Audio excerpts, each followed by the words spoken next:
Deixa eu já perguntar logo. Porque você falou de fotos e vídeos que você tem de tudo, não tem da Coreia, né? Da Coreia do Norte. Você tem? Você conseguiu fazer fotos lá? Tem um monte. Como é que é? Porque tem muita informação, mito, verdade, curiosidades e tudo mais. E aí, uma das coisas sobre o turismo é que você só consegue andar lá com um guia deles, autorizado pelo governo, etc, etc. Vamos já começar aí. Verdade, mito? Verdade. Como é que é? Verdade? Como é que quando você decidiu ir pra lá, como é que é? Tem uma autorização especial? Como que funciona? Vamos do começo, né? Decidi. Que ano foi? Sou maluco. Não tinha nada pra fazer. Não tenho... Tem filhos? Não. Não tenho filhos e estou disposto a morrer. O que eu faço? Exato. Vou desafiar Vou aqui. no país mais fechado politicamente. Fiquei sabendo que eles estão querendo, né? Porque começou exatamente assim, né? Eu tava acompanhando o noticiário e tava aquela briga de Trump com Kim Jong-un na época que eles eram inimigos. Depois viraram super amigos. Mas na época que eles eram inimigos, tava aquela disputa de quem tinha um míssil maior, o botão maior. Você deve lembrar dessa briga besta. E assim, eu sou fascinado principalmente pela época da Guerra Fria, quando se fala de história. E o último reduto que tem de um país de fato comunista no mundo é a Coreia do Norte. Você pega Cuba, que seria o segundo, já não é bem assim. Então já tem bastante tempo e já vem abrindo, desde que... até antes de Fidel Castro morrer, quando ele já estava meio, né, capengando e tal, já estavam abrindo comércio, recebe muito turista. Fidel Castro usava Adidas. Então assim, já não é comunista. Então, já não é comunista. Então, assim, Cuba já vinha mudando. Mas a Coreia do Norte, não. Ela preserva boa parte da sua estrutura como era, tipo, os anos 50, 60 da União Soviética. Então, assim, eles são muito ainda fechados. É o país mais fechado do mundo. Diplomaticamente o país. E aí eu falei, bom, nesse cenário de briga, das duas, uma. Ou esse país eles vão entrar numa briga, vai ter guerra, que é o cenário menos provável, mas era uma possibilidade, dado aquele embate. O Trump também não batia bem da cabeça, a gente falou, não sabe o que pode dar. Ou eles vão começar a se abrir comercialmente no estilo de Cuba e eu vou perder a oportunidade de conhecer o último país comunista do mundo. Falei, então eu quero ir antes que dê merda. Né? E aí eu fui conversar com a minha esposa para explicar para ela o que era, porque ela não se intera tanto dessa parte, ela só queria saber se era bonito. Ela chega em casa, tá o jantar colocado, velas, assim, ela... war na mesa. Ela assim, né? A roupa lavada, pendurada no varal, e ela assim, ó... Amor, passei pano na casa hoje. E ela assim, sei. O que você vai me pedir? Não, nada, amor, imagina. Bobagem. Vamos pra Coreia do Norte. Não, e o detalhe é que foi assim, um ano antes, um cara chamado Otto Warmbier, alguma coisa assim, um americano, ele tinha ficado num hotel lá na Coreia do Norte e ele tinha bebido, moleque, 21 anos, tinha bebido, ficou curioso porque no elevador não tinha o quinto andar. Daí ele falou, eu quero ver o que tem no quinto andar. Ele foi lá, subiu as escadas, foi no quinto andar, só que era um andar reservado para funcionários. E ele estava bêbado, ele viu uma placa legal na parede, um cartaz, alguma coisa assim, e falou, vou pegar para mim. Estava totalmente virado. Tentou tirar aquele negócio, não conseguiu, aquele negócio caiu no chão, ele largou para lá e voltou pro quarto dele, continuou a viagem e tal. Na hora que ele estava indo para ir embora, ele foi de avião, eu fui de trem, porque eu queria ter uma experiência diferente, né? Chegou no aeroporto, na hora de ir embora, a polícia norte-coreana falou assim, a gente viu umas filmagens de você tentando roubar símbolos nacionais. Conclusão, ele foi preso, foi condenado a 15 anos de trabalho forçado no campo de concentração. Com um ano que ele estava lá, ele voltou para casa, foram entregues, devolveram ele em coma, mais 3 dias ele morreu. Aí eu falei para minha esposa, a gente tem que ficar nesse hotel. Não nerdou! E a gente ficou, falei, eu quero ver se é verdade essa história. A única frase possível é, temos que passar longe desse hotel. É a única frase possível. Você termina essa história. O cara ficou preso, 1 ano, morreu. Morreu, lindo. A frase seguinte é, não vamos nem fodendo. É a frase que vem depois disso. Exato. Já tava no país errado. Daí eu falei, eu quero esse hotel. Daí a gente fechou e fomos nesse hotel. Entrei no elevador, falei, não tem mesmo quinto andar, é verdade. Não fui lá pra conferir. Não cheguei nesse nível. Mas eu falei, daí eu conversei com os guias lá, eles me contaram a história. Lógico que a história para eles é totalmente manipulada, porque toda a informação para eles sempre chega mais manipulada. Sim. Mas eles confirmaram para mim, eles conheciam, sabiam da época, estavam lá na época, era a mesma agência, né? Foi quando, desculpa? Ele foi em 2017 e eu fui em 2018. Nossa, faz pouquíssimo tempo esse caso. E eu fui em 2018, foi um ano depois, era a notícia relativamente Como é que recente. entra na Coreia do Norte? Porque tem gente que pensa que é pela Coreia do Sul. Não. Você entra pela China. Então, o único país que tem acordo para você poder fazer turismo lá é a China. E aí o que acontece? A KITC, que é a agência estatal norte-coreana de turismo, eles fazem acordo com algumas agências chinesas, que essas agências podem vender o pacote para lá. E aí, eles oferecem isso para o mundo todo. Então, eu entrei em contato com uma agência chinesa, falei, queria ir, eles começaram a me orientar tudo que precisava fazer, as regras que tinha, tive que assinar alguns documentos com todas as regras lá, que eu ia cumprir as regras do que podia e o que não podia fazer, das coisas mais interessantes, digamos assim. Dá uns exemplos. Por exemplo, você não pode levar nenhum símbolo religioso, isso eu soube. Bíblia, tal, não pode levar nada. Isso é bem sério. Você não pode levar nenhum livro, revista, nada que faça qualquer menção à Coreia do Norte, seja positiva ou negativa, não pode. Tem determinados tipos de lente que você não pode levar. O seu celular tem que ficar com o GPS desligado o tempo todo.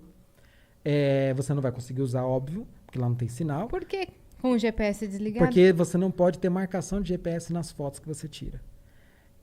Você não pode, por exemplo... isso tem gente que fala que eu estou inventando, mas eu já até mostrei print do documento que eu assinei. Se você pegar um jornal, por exemplo, que tem a foto lá do Kim Il-sung, do Kim Jong-il, do Kim Jong-un, você não pode dobrar o jornal em cima da foto dele, você não pode colocar uma garrafa em cima da foto. Tudo isso está nas regras. Você nunca pode andar sozinho, então todo lugar tem que estar com os guias. Os guias ficam no mesmo hotel. Então, você tem que pagar o hotel do guia, ou não? Não, você fecha um pacote com tudo. Com alimentação, os passeios, hotel, tudo. Chega lá, eu posso ir com a carteira vazia, não vou gastar com nada. Se eu quiser levar dinheiro, eu vou levar euro ou dólar, mas preferencialmente euro, para eu comprar souvenir. Entendeu? Se eu quiser souvenir. Agora, assim, comida, os passeios, eu já pago tudo antes. Eu já chego lá com tudo pago, inclusive o visto, tudo. E essa agência chinesa que cuida de tudo. Tudo que você vai fazer, eles têm que estar sabendo. Então, eles não te dão a possibilidade de você levar dinheiro pra comer numa outra coisa? Não, se eu quiser... por exemplo, se eu chegar lá e falar, eu quero ir numa pizzaria, eles vão falar, tá bom, a gente vai levar na pizzaria, eu não vou pagar nada. Já tá no pacote. Ah, é? Então, assim, tudo tá pago antes, porque eu paguei pro Estado. Eu não paguei pra pizzaria, eu paguei pro Estado, então tá tudo pago. Então, eu vou lá e uso o que eu quiser, mas você faz um planejamento da viagem antes. Então, você escolhe os pontos que você vai ver. Isso funciona com vale? Eu quero tentar entender assim, porque a pizzaria tem um dono. Ou não tem o dono? Não tem um dono, é do Estado. Todo o comércio é do Estado? Tudo do Estado. Todos? Tudo do Estado. E eles que designam quem que vai trabalhar nesses comércios? Eles que vão definir, mas assim, hoje já existe um acordo que existe entre o Estado e um grupo que chama Donju, que se traduzir é algo como mestres do dinheiro, que são os capitalistas norte-coreanos. São aquelas pessoas que fazem dinheiro com a Coreia do Norte.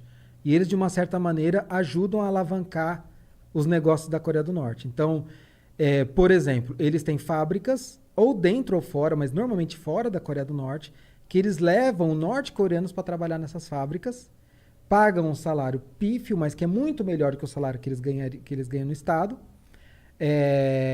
e com isso eles enriquecem muito. Então são milionários, são norte-coreanos de fato milionários. Caramba. Então, isso é o quê? 1%? Não chega 1%. Nem chega a isso. Um grupinho. É um nada. Esses milionários. Você tem uma elite do país, que essa elite corresponde a mais ou menos uns 25%, mas não é uma elite necessariamente endinheirada.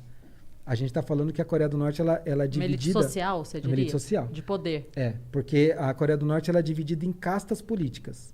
Então você, como na Índia, você tem as castas, né, os Dalits, aquelas coisas do que é baseado na religião. Na Coreia do Norte é uma casta baseada em política. Então, só para explicar, até 1948 a Coreia era uma só. Era a Península Coreana. quando teve logo depois do fim da Segunda Guerra, ainda ficou um tempinho, mas logo em seguida começou a Guerra Fria, porque tem toda uma... Estados Unidos vindo por baixo, a Rússia vindo por cima, dividiu a Coreia em dois. Tá. Norte e Sul. Então, eu tô encurtando muito a história, tá? Resumindo total. Resumindo muito. E aí, assim, quem era do Sul, as pessoas que moravam no Sul, naturalmente, não podiam ir mais pro Norte, e do Norte não podiam ir pro Sul. O Sul ficou capitalista, o Norte ficou comunista. E nessa época, aquelas pessoas que lutaram para proteger, digamos assim, lutaram do lado dos comunistas, se tornaram a elite do país. Todo mundo que antes era um comerciante, um fazendeiro, um pastor, alguma coisa assim, ou seja, que qualquer coisa que é dono de terras e tal, ele foi totalmente desapropriado, tudo que era dele passou para essa elite política. E eles foram enviados para uma montanha inóspita para viver no campo de concentração que existe até hoje. Então, assim, todo mundo que tinha algum tipo de influência, negócio e tal, virou a pior classe social da Coreia do Norte. O que aqui seria ao contrário, né? Quem tem um negócio bem sucedido está no topo da hierarquia. E eles são considerados hostis. Então, o nome da categoria, então, se fosse dividir essas castas da Coreia do Norte em 3 grupos, seriam a classe principal, a classe dominante, que seria a elite. Aí você tem os vacilantes, que são os neutros, e os hostis. Os hostis são esses que eles têm uma linhagem, um avô, um tio, alguma coisa. Nessa época, a gente está falando de 1948 e tal, em termos históricos, ontem, né? Que chama. Mas é que os asiáticos, de modo geral, e na Coreia do Norte isso é muito forte, eles levam a hereditariedade muito a sério. Então, eles acreditam que algum traço de personalidade seu, seja positivo ou negativo, ele passa de geração para geração até 3 gerações. Então, eles acreditam o seguinte: se você teve um vô que ele era fazendeiro, um capitalista, você tem uma inclinação capitalista. Então, você vai nascer já num campo de concentração, você tem que ficar fora da sociedade, porque você é um risco para o Estado socialista. Gente, parece uma utopia isso que ele está falando. Parece um mundo paralelo. O quê? Então, assim, hoje 30% da população, mais ou menos, é essa categoria de justiça. Não é pouca coisa. É extrema pobreza? Eles são aqueles que vivem trabalho forçado, extrema pobreza, aqueles que têm a pior vida possível. Então, esses vivem nas montanhas inóspitas, lugares muito... Então, tem... E contato zero com você? Zero, você nem viu, não. nem... Tá. Não, assim, é completamente fora, você não vê. Aí você vai ter o outro grupo, que são esses vacilantes, que corresponde a mais ou menos 45%, que são aqueles que, no seu histórico, nem tinha alguém que era capitalista ou o dono de terras, comerciante, e nem teve um general, um soldado, alguém que lutou na Guerra da Coreia, lutou na Guerra do Japão, ou que era comunista. Não tem nenhum desses dois. Ele só estava ali, só sou um cidadão e mais nada. Comendo pastel na feira, e, tipo, deu uma guerra, eu tava O leite, que não eu tô fazendo aqui? Uhum. São esses daí. Por que chama vacilantes? Porque o Estado permite, digamos assim, que ele vive em sociedade, mas acompanha e monitora tudo que ele faz. Porque ele pode dar um vacilo. Porque ele pode dar um vacilo. Ou seja, ele pode ter alguma inclinação capitalista ou, se não tão devota ao socialismo, que isso vai acender uma luzinha vermelha e a vida dele vai começar a ficar um pouquinho mais difícil. Então, isso vai começar a impactar no que ele pode comer, onde ele vai morar, se ele pode estudar ou não, que acesso seus filhos vão ter, vai começar a impactar. E aqueles que têm no seu histórico alguém que lutou ao lado de Kim Il-sung, por exemplo, na Guerra da Coreia, na Guerra do Japão, ou que era um comunista, tal, esses são a elite do país. Então, eles que vão poder, por exemplo, morar em Pyongyang, que é a cidade vitrine, é a capital. Capital, lá que então, você foi. Então, lá, na verdade, eu fui em 3 cidades lá. Mas é óbvio que só vão me levar para os lugares que eles querem. Óbvio. Não vão te levar para o topo da montanha. Então, Pyongyang, por exemplo, 95% da população de Pyongyang é da elite. Então, assim, por quê? Porque é um privilégio morar lá. É onde você tem a melhor educação, a melhor saúde, o melhor acesso, melhor tudo. Parques, hotéis, tudo. Lá tem parque aquático, cinemas, tem restaurantes diversos. Então, assim, é o lugar dos privilegiados. 5 estrelas ali. Aí, se um norte-coreano, por exemplo... É engraçado você pensar que o privilégio do país comunista é todos os privilégios que o capitalismo pode oferecer para eles, né? Com a diferença, né, que é o que eu costumo dizer, que assim, Você num país, aqui no Brasil, por exemplo, né, isso foi uma lição que eu trouxe para mim. Aqui você pode nascer numa favela, ter uma vida terrível, péssimo acesso à educação, uma família desestruturada. Você vai poder ascender socialmente? Vai ser muito difícil. É lógico que vai ser muito difícil, assim, porque você está nascendo numa disparidade enorme, Sim. né, com pouquíssimas oportunidades. Então vai ser muito difícil. Mas alguém te proíbe? Não. Não. É difícil, muito difícil, mas ninguém te proíbe. Ninguém vai falar, você nunca, jamais vai poder estudar em tal faculdade, ou vai poder escolher o seu emprego, ou vai poder comer carne, porque você teve um avô comunista. É diferente. Né? Então, assim, e isso foi uma das coisas que eu trouxe para mim, porque quando você sai de um país que ele tem tantas regras e que você vê uma população refém de um regime, você começa a dar valor àquilo que você tem. Você fala, o Brasil é uma bagunça, isso aqui é um pandemônio. Tem um monte de coisa errada acontecendo no governo, na Câmara, no STF, um monte de coisa errada. Mas calma, poderia ser muito pior, entendeu? Só para fazer um parênteses aqui, a gente já volta a falar da Coreia do Norte. Sabe a jornalista Cora Honey? Ela foi... sei. Quando veio o negócio do embargo dos Estados Unidos para Cuba, um pouquinho antes desse momento aí que você resolveu ir para a Coreia do Norte, ela foi para Cuba para fazer... Ela falou, eu quero fazer... Eu quero ir, assim, para conhecer. Então, ela não reservou nada, ela foi na loucura total, diário de jornalista mesmo. E aí, eu tenho ela no Facebook, eu tava acompanhando as publicações dela, que além de ela fazer os textos que ela ia publicar, ela postava meio que um diário. Era um diário dela. Para vocês terem ideia, ela não escrevia o diário lá. Ela fazia e levava para só publicar, porque o tempo de internet é extremamente caro. Então, ela vinha com o texto pronto, pagava 15 minutos de internet para ela falar com a família e publicar. E uma das coisas que ela falou é que tem duas moedas no país, né? Os cookies e... qual é o outro que esqueci agora? E ela falou assim, é muito engraçado pensar que a galera vem... mas eu já fui para Cuba. Sim, você foi, mas você foi como turista. Você foi com a moeda que você compra a melhor fruta. Você não... Porque... a galera de lá, que mora lá, eles não têm acesso a esse outro dinheiro. É um outro dinheiro dentro do mesmo país. E você não pode comprar... Tipo, o mercado onde vende produto bom só aceita dinheiro tal e você não tem esse dinheiro. Sim. Você só tem o dinheiro que compra a xepa. Então, é muito louco você pensar assim, eu não posso optar, eu tenho X dinheiros, eu não tô nem... Enfim, eu tenho 100 dinheiros. Eu tenho a possibilidade de comprar ovo pro mês inteiro, ou eu posso comer farinha o mês inteiro, mas eu quero um dia comer carne. Você não tem a opção. Porque você não pode, com o seu dinheiro, comprar a outra coisa, porque lá... Cara, isso é muito louco. É muito doido isso. É dentro do teu país. Mas enfim, voltando pra Coreia do Norte, só porque você falou de Cuba, e eu lembrei desse paralelo da Cora, que eu achei muito doido, assim. Falando que ela não tinha conexão, você não podia usar a internet lá, certo? Não, que eu trouxe, que você falou de dinheiro...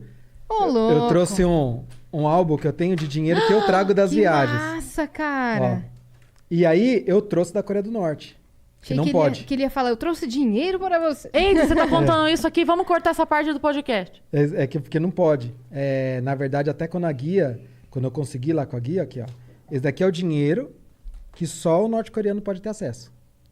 Você não podia ter? Eu não podia ter, e ela pediu assim pra eu esconder. Ela falou assim, não comenta pra ninguém, então eu não estou contando pra ninguém. Só tem a gente aqui, fica tranquilo. E não conta pra ninguém, porque não pode, esse tipo de dinheiro não pode sair daqui. Então, porque você não pode ter acesso, então eu trouxe bem escondidinho.